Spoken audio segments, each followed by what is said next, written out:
Welcome learners to this session on organizational structure.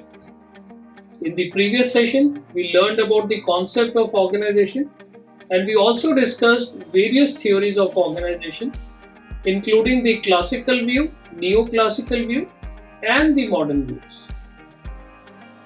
The learning objectives of this session are, at the end of this session, you will be able to understand why organization structures are important, the concept and importance of organizational chart.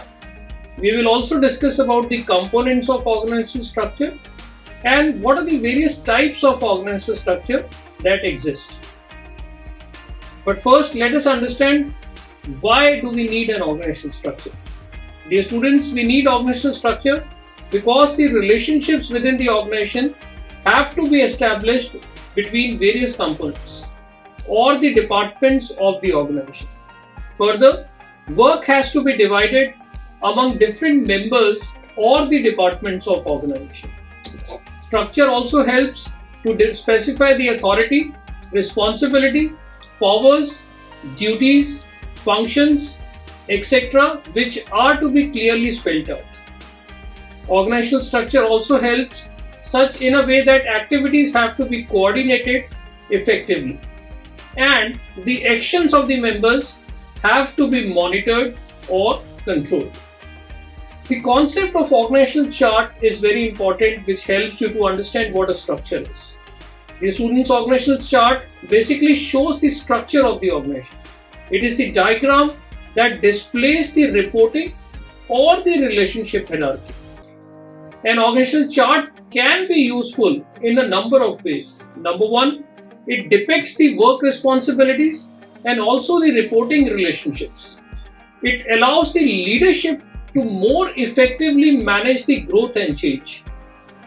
It also allows employees to better understand how their work fits in the overall organizational scheme. It also helps to improve the lines of communication. And finally, it creates a visual employee directory. So by looking at the organizational chart, you can visualize where do you stand, who are you reporting to, who are people reporting to you, and what is the overall hierarchy within the organizational structure. So any organizational structure is based on the following things. Number one, it is based on specialization. We also discussed about the concept of division of work. So that specialization is very important. Number two, it depends upon standardization. In other words, whatever are the laid policies and procedures that should be reflected there. The structure is further based on the concept of formalization. In other words, to the extent to which policies and procedures are written down. And finally, on the basis of centralization, which means what is the authority of the decision maker. So while developing the organizational structure, any organization should aim to understand what are the various components of the structure and think on those components before deciding the organizational structure. The first issue that needs to be deliberated upon is the issue of complexity. Now, what is complexity? It basically is the degree to which the activities within the organization are broken up or differentiated. So, which means that if the nature of activities are very different, obviously the complexity would be higher. Second issue that needs to be really thought upon is the formalization issue. Now this is basically the degree to which rules and procedures are utilized in the process of decision making. And finally, the third issue that we will be focusing is the issue of centralization. Now this basically means where the decision making authority actually lies. Is it at the top management or everybody in the organization has certain amount of authority with them in order to take the decision. So let us start with the issue of complexity. Now in the issue of complexity, differentiation can take place in three different forms. The first is what we call as the horizontal differentiation. Now what is the horizontal differentiation basically considers? It considers the degree of separation between different units in the structure. If the organization really needs diverse kind of people with specialized knowledge and skills, obviously the horizontal complexity of the organization increases. The second possibility can be vertical differentiation.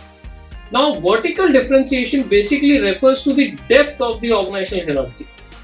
In other words, it also looks at the number of levels which exist between the top management and the operations. If the organization is really complex, as the number of levels between the topmost management and the middle management and the lower management increases, the vertical differentiation increases.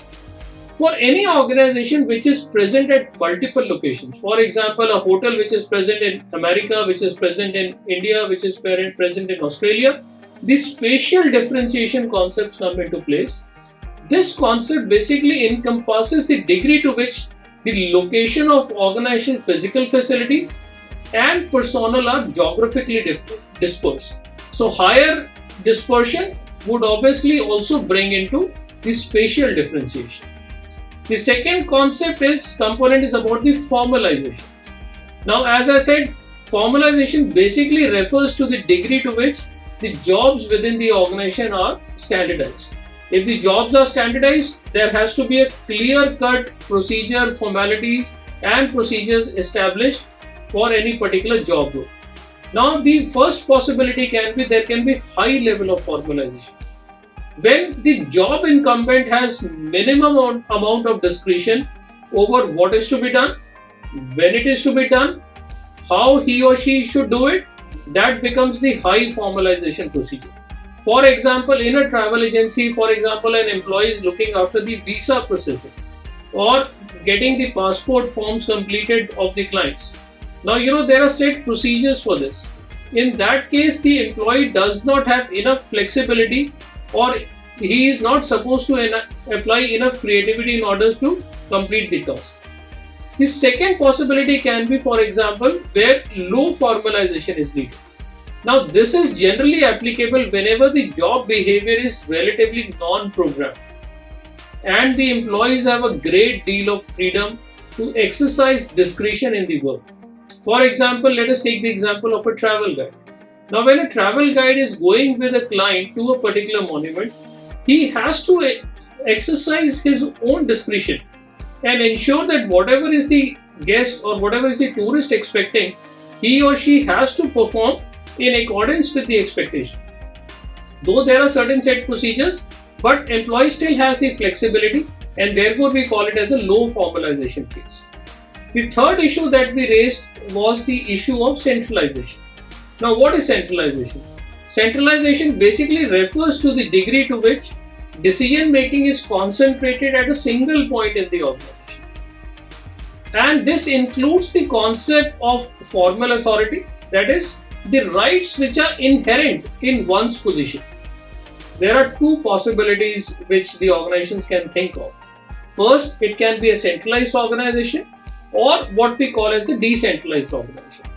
Now, centralized organization will be one where the entire power is controlled by, say for example, few people, the top management people. Whereas a decentralized organization will be one where the power actually percolates down to various people in the organization. There have been various discussions that why decentralized organizations are beneficial.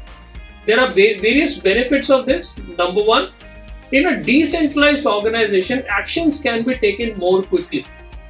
Further, more people get involved in the decision-making process, and obviously the employees also feel less alienated, right? So in a tourism organization, dear students, a decentralized setup is always very good, because when you give authority to people that whenever they are talking to their clients or other people, other stakeholders, they have enough authority to take decisions on behalf of the organization.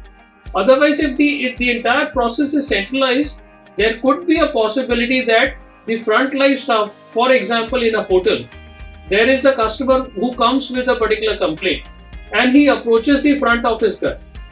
Now, if the front office guy does not have the authority to resolve the complaint, there is a possibility that the customer might feel dissatisfied. So therefore, there are advantages of decentralized organization, but the top management has to decide that how much authority and responsibility is to be given. Now, what are the various ways in which the organizational structures can be classified? There are various options that are available. Number one, what we call as the mechanistic structure. A mechanistic structure versus the organic structure. Now let us first look at the issues about mechanistic structure. Number one, a mechanistic structure of the organization will always have high degree of complexity. There would be high formalization. There would be a limited information network, right? In the sense that the information will flow either from top to bottom or bottom to the top. And because of this high formalization, there would be little participation by the members which are lower in the hierarchy, and they will not feel participated. Whereas as compared to the mechanistic structure, if we look at the organic structure, organic structure will always be low in complexity. There would be relatively lower formalization, and the information network will be very comprehensive. This is very interesting. The information will not only flow top to the bottom or bottom to the top, but there would also be horizontal flow of information, which at times is very good in terms of improving the effectiveness of the organization. And in the organic structures, because of the low formalization and free flow of information, the employees feel that they are participating in the decision making process. So based on this, there are various types of organizational structure that you can actually think of. So number one, what we call as the functional based structure. The second possibility is you can have a product or service based structure. The third possibility is what we call as the spatial based structure. For a large organization, we can have conglomerate based structure. And finally, the another popular form of structure which exists is what we call as the matrix structure. Now let us look at what is the difference between all these structures. So first, let us look at the diagram which is there on the slide. It basically talks of the functional based structure. Generally, this type of structure is one of the very popular structures across the organizations. And any organization which is relatively smaller in size, or whether it is a large organization, a functional based structure would be such that, for example, if you see the picture, there is a person at the top. He or she could be the chief executive officer of the organization. And then further down the line, what you do, you divide the work, create the organizational structure way that different departments are created. For example, a travel agency could have a department like marketing. They could have a separate accounts and finance department. There could be a reservation department. There could be a marketing department, and so on. So this type of structure has its own advantages and disadvantages. The number one advantage of the functional based structure is that it really helps to divide the work in such a way that the work given to a particular department or an employee really gets implemented in a better way. Whereas, as the organization grows, at times it can also become a problem for the organization as people start to believe living in their own silos. For example, somebody who is in HR would say that marketing is not my job, or somebody who is given the job of reservations would say that I am not really interested to talk to the customer. So for a small organization, though functional based structures really help, but then there can also be disadvantages. So people should actually be trained to perform multiple functions. Or somebody who is trained to perform multiple functions can really contribute to all the departments of the organization. The next structure that we will be now discussing is what we call as the product based structure. It is also known as the service based structure, or it is also called as the divisional based structure. Now this type of structure is generally, if you look at the figure which is given on this slide, this type of structure is basically based on different divisions of the corporation. So this normally happens when the organization really grows big, right? So you are into multiple operations. For example, a company which is into travel business, tourism business, creates one vertical which is exclusively for hotels, create another vertical which is exclusively looking for the reservations. There is another vertical which is exclusively looking for transportation. There is another vertical which could be looking into some other business which is part of the entire tourism business. So there are various advantages, dear students, as far as the divisional based structure is concerned. The first advantage that this kind of structure really gives is it helps the organization to meet the customer needs. Because when customers are looking for different kind of products or services. They specialize, each department specialize into their own division. They have their own team which takes care of those specific issues, and hence they are able to meet the customer needs effectively. The second advantage that this kind of structure provides is it focuses on specific market segments.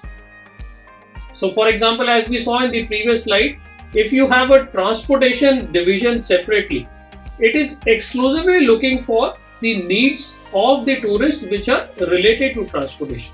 Similarly, if you look at the hotel, they are responding to focusing on specific issues of that particular segment. The third benefit of this structure is that it really helps the organization to respond to market changes. As recently we saw that because of COVID, the entire tourism and hospitality industry really got affected. But organizations like Airbnb, for example, Airbnb specialized into peer-to-peer accommodation. They were the first company that they responded really well to the crisis because of the COVID. And they came up with the concept of online experiences. So this is only possible when you have this kind of structure. Also, this kind of structure gives you an advantage that you can actually go and measure the performance of each division independently. But dear students, there are certain disadvantages as well. For example, the number one disadvantage is it actually duplicates the function resources. As you must have seen in the previous figure, each division would need same kind of people. So what you are actually doing is you are duplicating the resources of the organization. The second disadvantage can be there can be rivalry among divisions. So you are basically creating a sense of competition between them, and that competition can actually be detrimental to the overall growth of the organization. The third disadvantage which can actually exist because of the structure is there could always be the comparison between divisional versus the organizational goal. So if a corporate has its own goal, the division will only stick to the goal of its own division without thinking too much about what other divisions are thinking. So this can actually act very detrimentally in the long run for the organization. And obviously there is a lack of central control. So if any organization which believes in centralization of power would always feel there is a problem in this. Another form of structure is what we call as the spatial based structure. So dear students, this spatial based structure is generally applicable in case of a multinational organization. For example, a hotel which operates in America, which operates in Europe, which operates in Africa, which operates in Asia and Australia would have different divisions altogether, right? So what they will do is they would geographically divide the organization into various regions, we can say, various countries, we can say. Not necessarily any organization which is a multinational would have this. Even a domestic organization could, for example, divide the entire country into multiple regions. And each region would have its own specific team reporting to the centralized team. So these spatial based organizations are generally needed whenever the organization goes into multiple geographical areas or multiple territories. The reason why these structures are important is because each region could have its own peculiar characteristics, which probably the central team might not be able to understand. For example, McDonald's operating in Australia versus McDonald's operating in India. The consumption patterns are different. If you have a centralized marketing team, they will not really appreciate what kind of food consumption patterns exist in India as compared to, for example, China. So therefore, these kind of structures come quite handy in that case. Next, we come on to what we call as the conglomerate organizational structure. This kind of structure is generally adopted by organizations which are into multiple businesses, right? Remember, this is different from what we discussed earlier in terms of divisional based structure or spatial based structure. Now the issue comes that there is a large corporate. For example, we know ITC group, for example. ITC is into hotels, but ITC is also into other businesses. Similarly, Tata Group, for example, you look at the case of Tata Group. Tata is into hotels. Tata is also into making steel. Tata is also into airlines. So in that case, conglomerate organizations are basically those large corporations which have multiple revenue streams coming from business activities that are completely unrelated to each other. So these conglomerate based structures come quite handy there.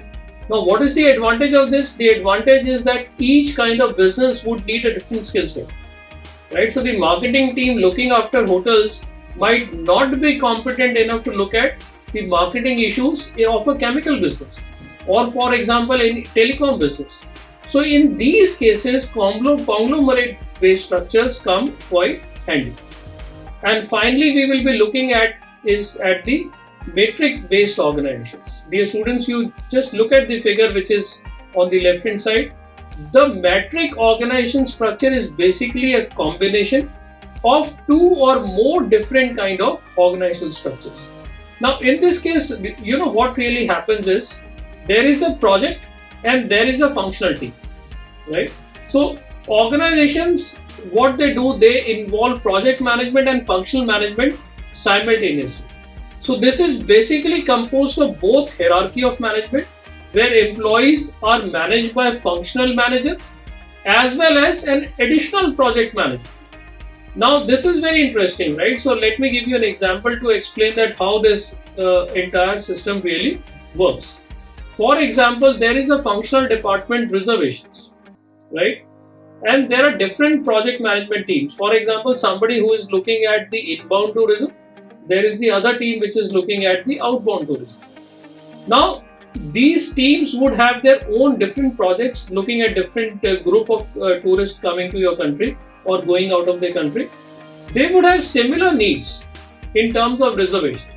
So what they do, both these teams would approach the person who is looking at the reservation part, and this team, the functional team, the reservation team, would be supporting both these project managers. So this kind of structure really helps the organization in various ways. Let us look at what are the various advantages of the matrix based structure. The first advantage of the structure is it really helps in building a strong collaboration between departments. Second, it combines project and functional management structure, which is an advantage because now you try to optimize the resources. Number three, it allows interdepartmental communication. So there is no conflict of resources, rather the kind of cohesiveness really gets built in. And when employees start working in various different projects, so this gives an opportunity for them to develop new skills, and they start learning new skills, which comes to the advantage of the organization at the launch.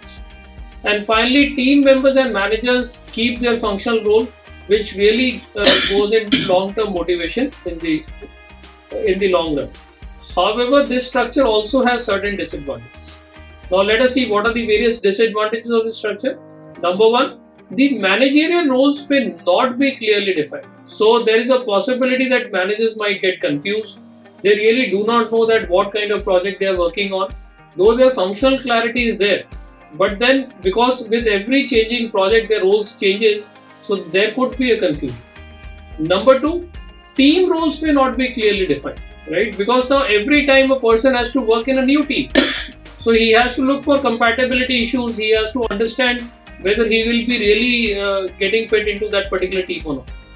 The third issue of this is the decision making process can be slowed down. So there is a risk that because you have to now approach two different kind of people, it can be really slowed down. And too much of work can actually cause overload among employees. So a person who is working in project A, project B, project C might think that he is being used too much, and this kind of workload can actually be detrimental to the performance of the organization. And finally, one of the major disadvantages of this can turn out to be it is very difficult to measure the employee performance, as the employee is now working in multiple projects, and it becomes difficult to measure the performance of the employee. So with this, students, let's conclude today's session. In this session, we have discussed about that why organizational structures are important. We also discussed about what do we mean by organizational chart, what is the concept and importance. We discussed various components of organizational structure and related that how they are to be decided upon. And at the end, we discussed the various types of organizational structure which can be created in the organization. Thank you.